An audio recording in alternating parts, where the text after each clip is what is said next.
think we're there. The Macs have survived. Excellent. So I am going to introduce, thank goodness I've just been informed it's JJ.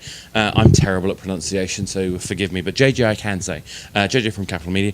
We're going to be talking about Starbase Gunship. I keep saying Starship Gunbase. That's a good title, too. Yeah. maybe the next one. Yeah, I should recommend it. That's the sequel. Yeah. So we're now going to, I think this is a challenge that everybody has, which is, being honest with themselves about what they can do and finding the right people to do what they can't do. So what a great topic for a talk, and I'm going to hand you over to JJ. Thank you. Thank you very much.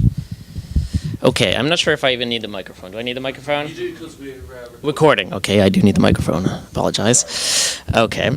All right, well, hopefully we can cover everything in here in the time that we have. It's a bit of a big topic, so squeezing it into 20 minutes was took a little bit of work. So we might skip over a few things, and there's a few things that are in the slideshow that's going to be available for download that I'm not going to cover right now, but feel free to download that, and if you have any questions, you can always email me or catch me at the conference here, or ask me after the talk.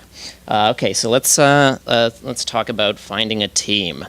So this is going to be in the context of the game that we recently launched called Starbase Gunship, and this was something that we had developed out of Capital J Media, which is based in Portland, Oregon.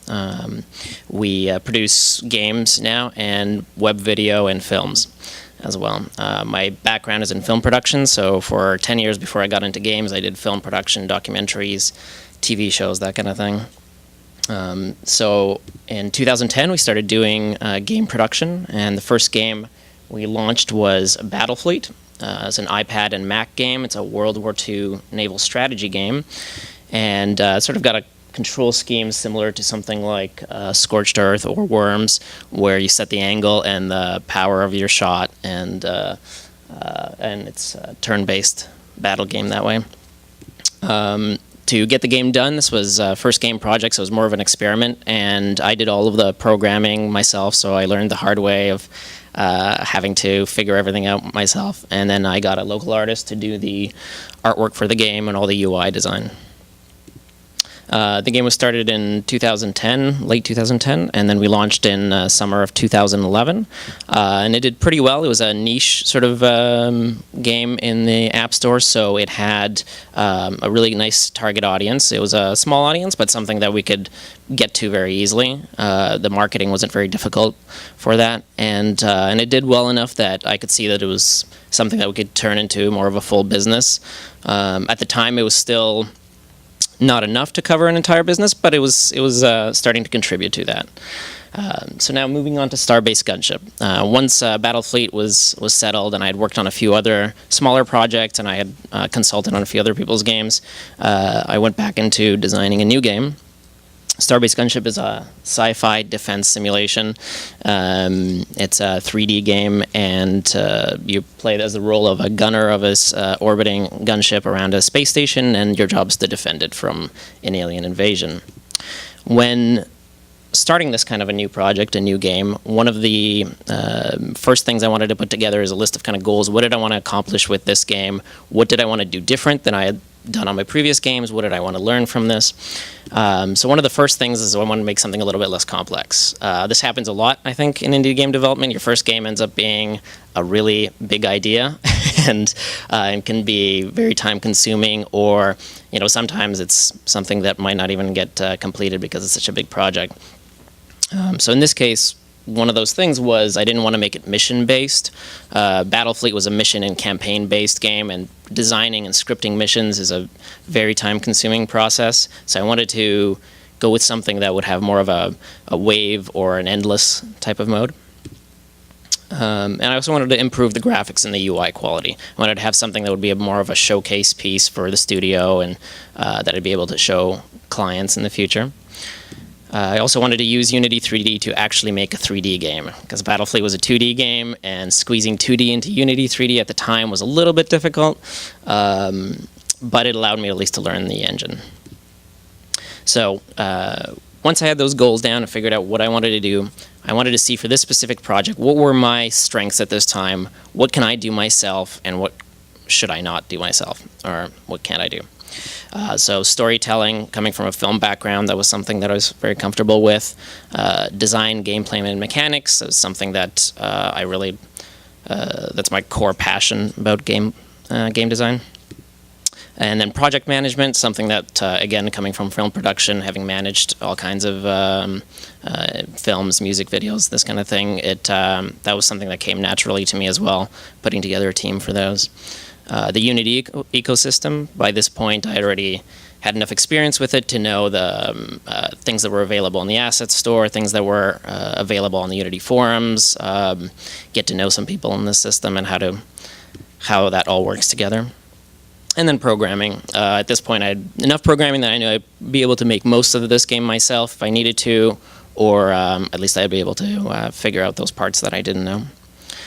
And then what were the weaknesses? So this is the important part. What can't you do by yourself? So in my specific case for Starbase Gunship, things that were art related. So concept art, 3D modeling, UI design. These were things that I either had no experience in or no talent in for drawing, that kind of thing. AI programming and pathfinding. This is an area where I hadn't done anything like that, especially for a real-time game. Battlefield was a turn-based game. It was a completely different process for the AI there.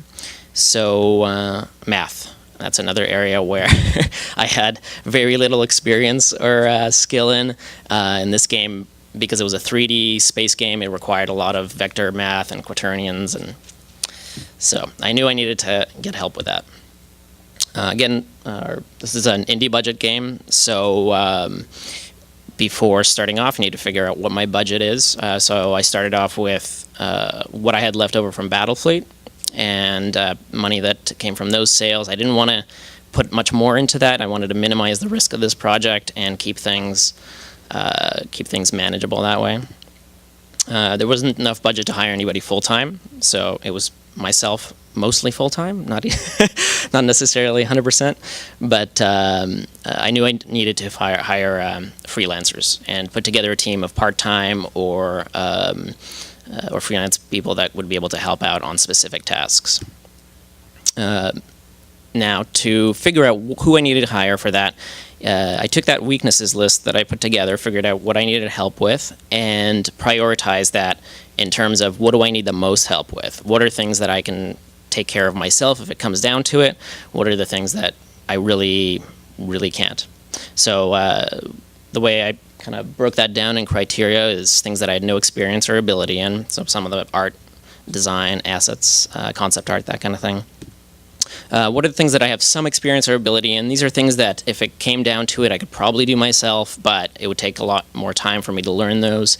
But I might be able to handle that. And then what are the things that I do have some experience with, but I'm not really interested in doing on this, or it's not my core passion.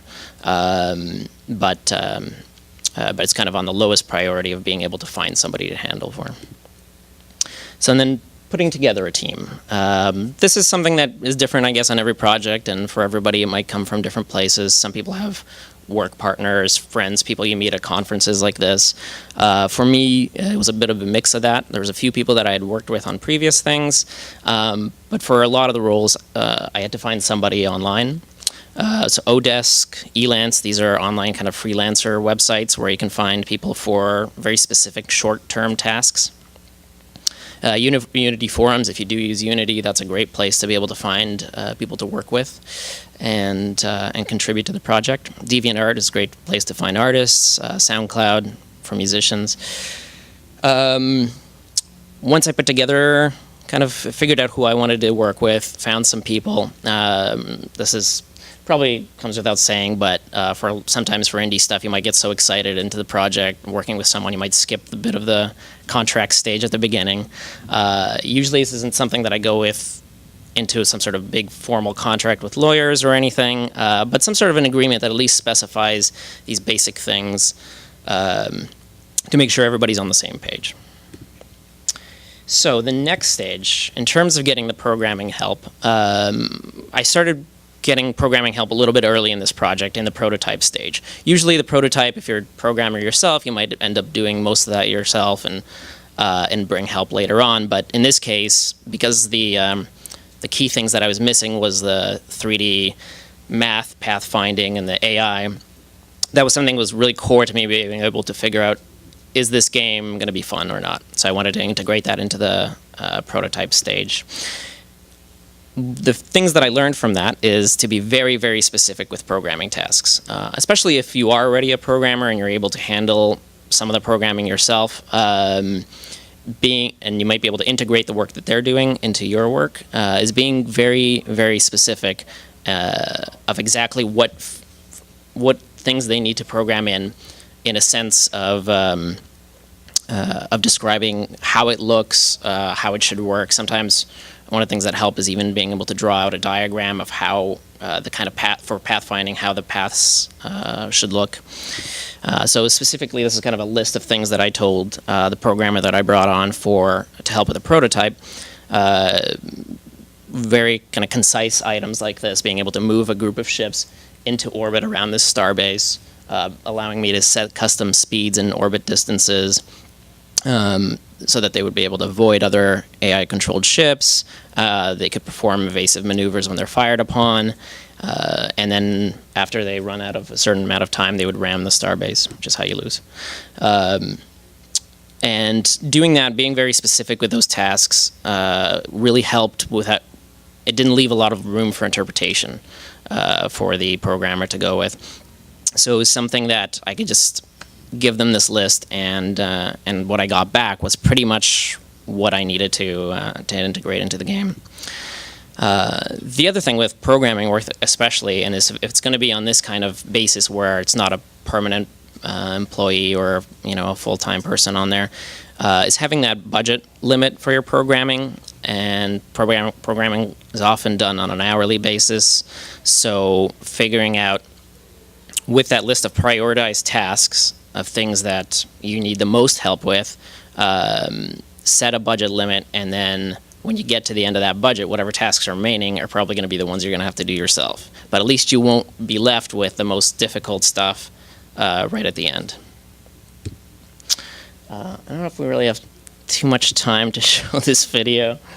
Yeah, maybe not. But you can take a look at it online. It's just an example of what happens when you're not very specific with with the tasks and what kind of results you get back.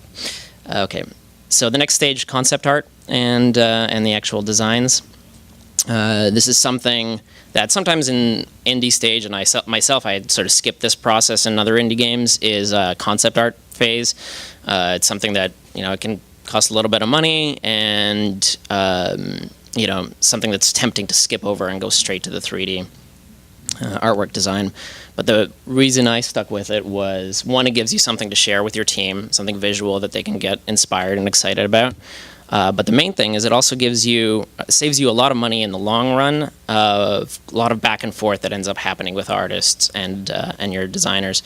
When you can show them something very concise and a very clear model design, it ends up saving you a lot of time and a lot of headache down the road.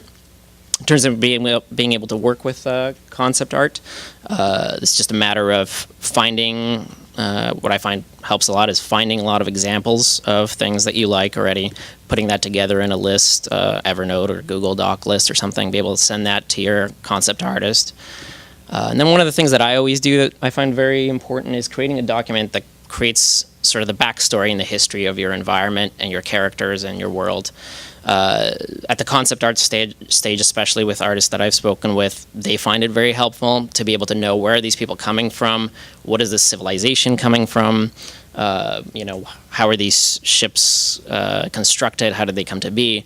It helps with that stage a lot. And then, if you can, just put together some drawings yourself if you do have any drawing ability of any ideas you have. So here's some of the concept art we got back for some of the ship types in the game. So this applies to kind of most of the things I'm covering, but providing feedback really quickly to the work that you get from people is really important. Sometimes you'll end up getting a whole bunch of concepts or models or something, and none of them will work, and it'll just be frustrating, and you'll want to put it off for a bit and figuring it out later. Or you'll get tons of great ones, and you won't be able to decide which one's the best. But give yourself a limit of how much time you're going to take to give feedback, because if it goes on beyond a day or two, the person might move on to something else. You might start to lose some of that energy in your project. In terms of giving feedback, these are just kind of typical things, but either Skype calls and doing a screen share of what you're talking about. I personally use Sketch a lot, which is a great markup application for being able to point things out on the images and then be able to just send them that back. Or a video screen capture where you can record your comments and send that to them. One of the important things I found when working with artists is limiting your number of revisions and the number of things you need to change and fix to 1 or 2 rounds of revisions.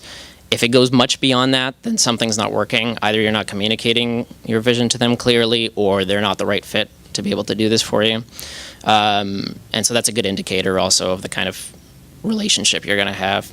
If you do also much more than 2 rounds of this, the artists it's not fair to them, and they may end up just getting frustrated with it and disappearing because they're freelance, so they can do whatever they want.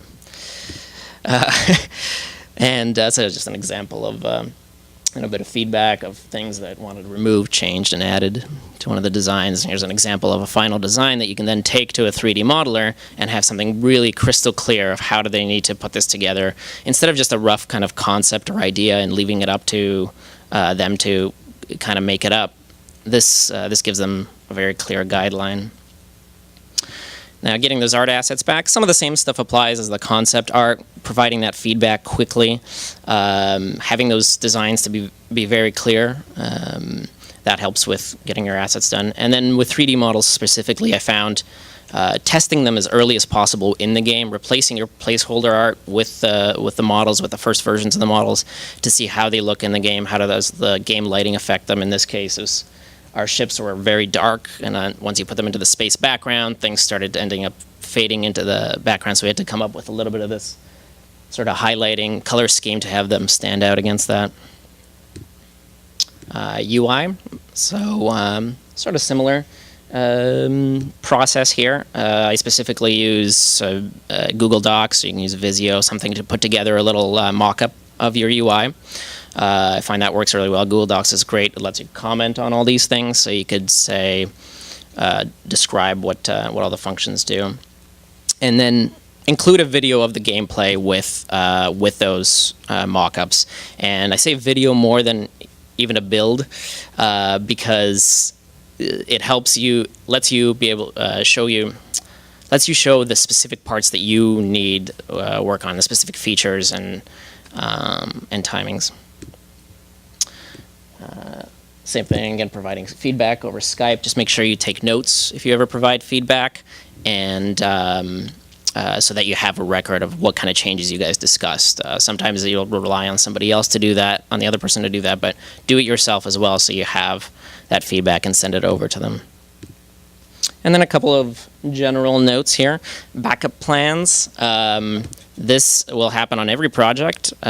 People's lives will change, life events will come up, they'll get better jobs, better gigs, and you're going to have to figure out a backup. So what I always tend to do is, during that first phase when you're searching for everybody and interviewing people, is find backups for those positions. If you've got 3 great modelers that you're looking at and you get your first choice, stay in touch with those other 2 choices.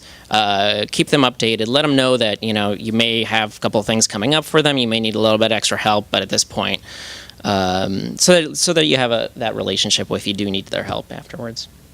Hiring studios or teams is another interesting approach. It helps mitigate some of that risk, because they'll usually have their own internal backups, but it's not always a guarantee, I found.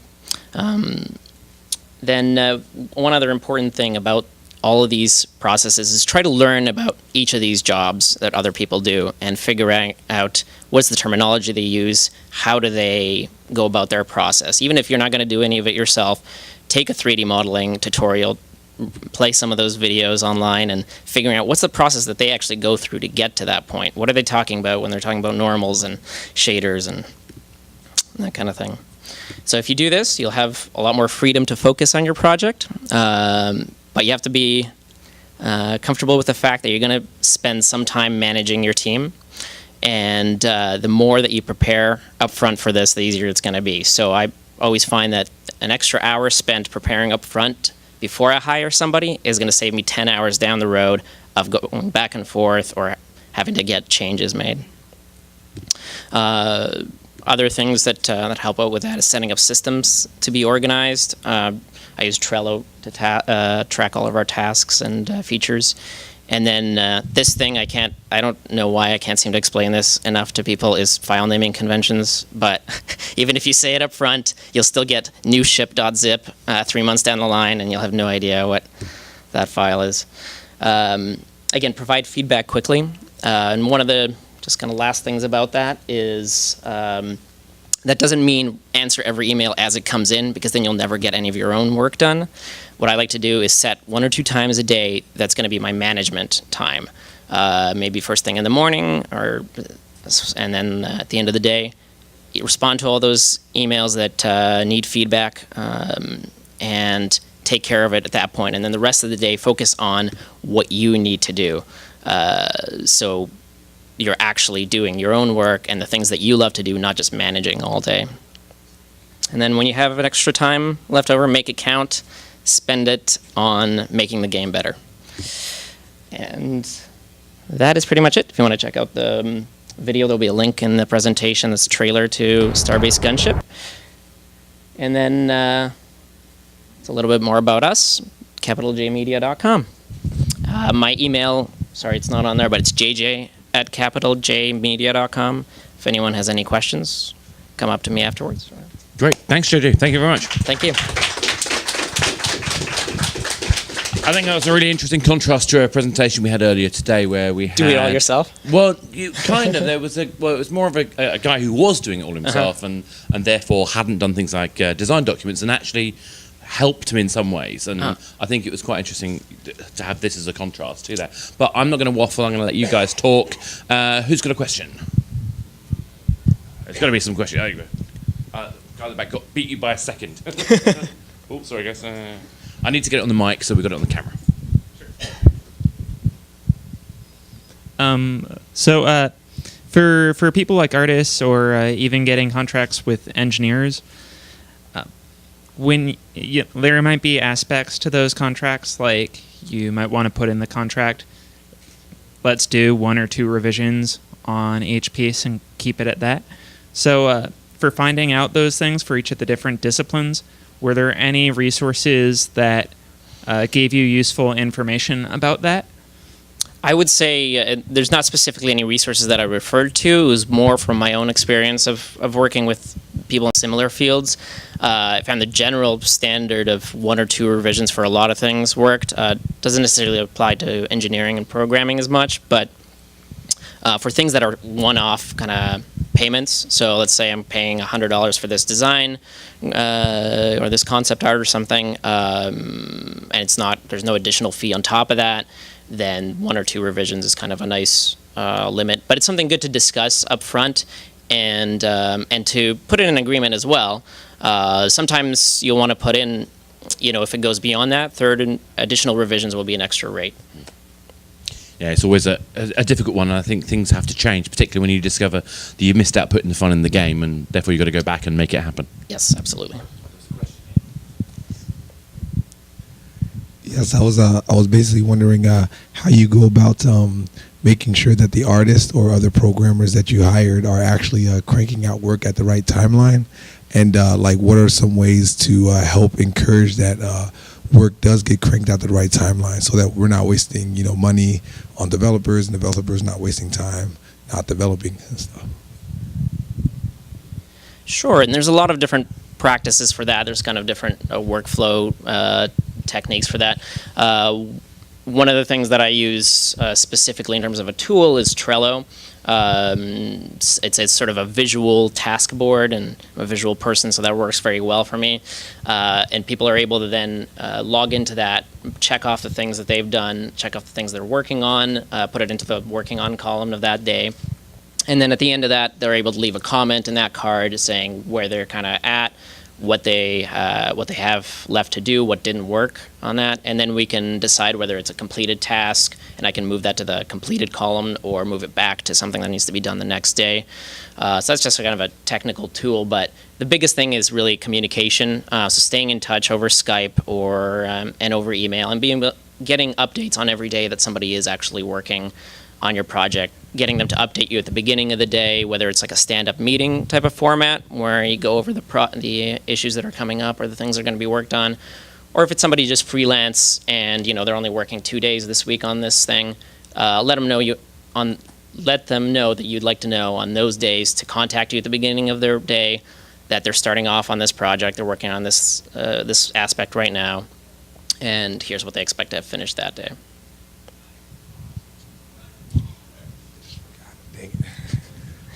Any more questions? I mean, I had a sort of similar situation where I think I was on the other side of the fence where we had been contracted to do some work.